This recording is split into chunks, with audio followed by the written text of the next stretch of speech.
Beng ba maloba ba di-taxi ba dirile seopa sengwe le dipuso selegae ka 2010 go tlhama BRT. Beng ba di-taxi ba ne ba neetswe kontraka ya dingwaga di le 12.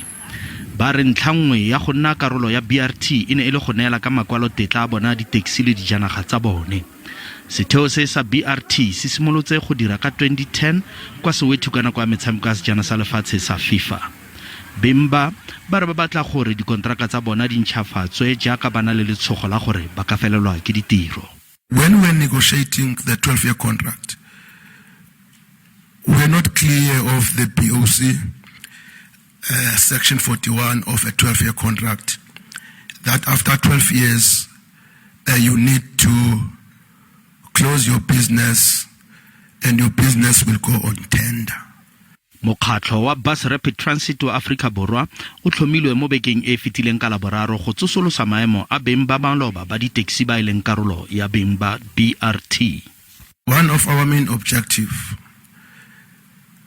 is to engage our government, the National Department of Transport, the National Department of Treasury, in terms of reviewing the issue of a 12-year contract.